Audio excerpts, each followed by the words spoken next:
Welcome back, dear students. Today we are going to learn about why do we need parliament. आपको याद होगा पिछले 2 chapters में हमने पढ़ा था द कॉन्स्टिट्यूशन ऑफ इंडिया और दूसरे में पढ़ा था हमने सेक्युलरिज्म के बारे में। इस वीडियो में हम पढ़ेंगे इंडिया की जो फॉर्म ऑफ गवर्नमेंट है, जिसको हम पार्लियामेंट्री फॉर्म ऑफ गवर्नमेंट है, उसके बारे में हम पढ़ेंगे। वाई शुड पीपल डिसाइड, क्यों लोग ही डिसाइड करने चाहिए गवर्नमेंट की एक्टिविटीज़ को, क्यों डिसीजन मेकिंग में लोग जो है वो पार्टिसिपेट करने चाहिए। तो अगर हम याद करेंगे कि जब इंडिया आज़ाद हुआ था 15 अगस्त 1947 में, ये सभी को पता है, लेकिन 15 अगस्त 1947 से पहले जितनी भी हमको स्ट्रगल करनी पड़ी, जितनी डिफ़िकल्टीज़ हमें उठानी पड़ी, उसके बारे में हमें जानना बहुत ज़्यादा ज़रूरी है। तो हमने हिस्ट्री पोर्शन में भी पढ़ा कैसे 1857 का रिवोल्ट हुआ, कौन कौन से मज़ालिमात हो रहे थे हमारे साथ। तो उसके बाद हमने देखा कि बहुत सारे नेशनलिस्ट या फ्रीडम फाइटर्स जिनको हम कहते हैं वो सीन में आ गए, जिनमें महात्मा गांधी भी है, जिनमें जवाहरलाल नेहरू भी है। तो ये लोग जो है ये इंस्पायर हुए थे किन चीज़ों से? बहुत सारे आइडियाज़ से, आइडियाज़ ऑफ फ्रीडम, इक्वालिटी या participation in the decision making. ये सारी चीज़ें जो है या तो इन जो नेशनलिस्ट्स थे इन्होंने खुद एक्सपीरियंस की थी, या वर्ल्ड ओवर उस वक्त बहुत सारे ममालिक जो है वो आज़ाद हो रहे थे, या फ्रेंच रेवोल्यूशन भी जैसे आई थी, तो फ्रेंच रेवोल्यूशन से भी हमें बहुत इंस्पिरेशंस मिली थी। तो इससे क्या हुआ, जब जो ब्रिटिशर्स ने हमारे यहाँ मज़ालिमात किए, जब नेशनलिस्ट्स ने जब ये सीन पर आ गए, तो इन्होंने लोगों को समझाया।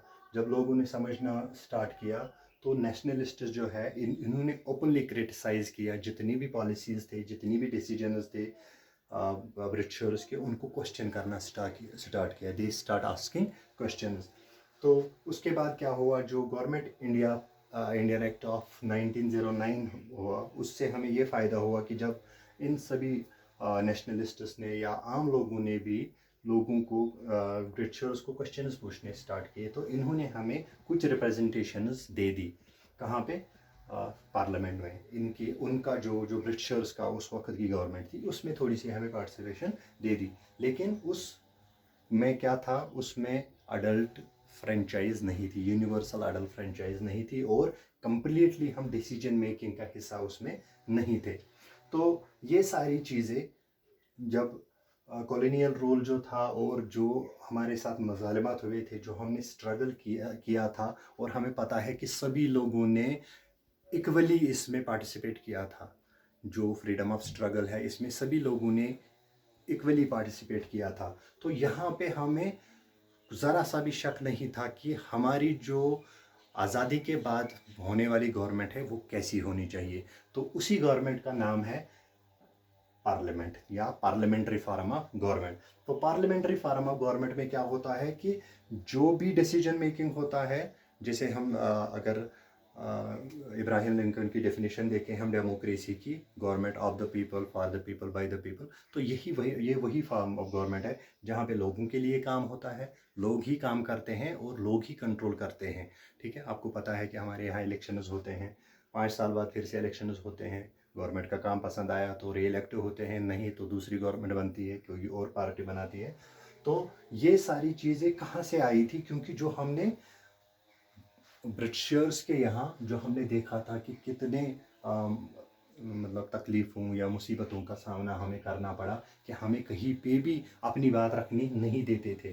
तो उसी का ये नतीजा था कि सभी लोग इस चीज़ पर राज़ी थे कि हमें ऐसी फॉर्म ऑफ गवर्नमेंट है जहाँ पे एक आम इंसान जो है वो डिसीजन मेकिंग का हिस्सा बने। तो 1947 में, 15 अगस्त 1947 में हम आज़ाद हुए, और उसके बाद हमें पार्लियामेंट्री फॉर्म ऑफ गवर्नमेंट दी गई। अब हमें ये देखना था कि हिंदुस्तान की आबादी जो है कि सभी लोग जो है डायरेक्टली पार्टिसिपेट नहीं कर पाते हैं।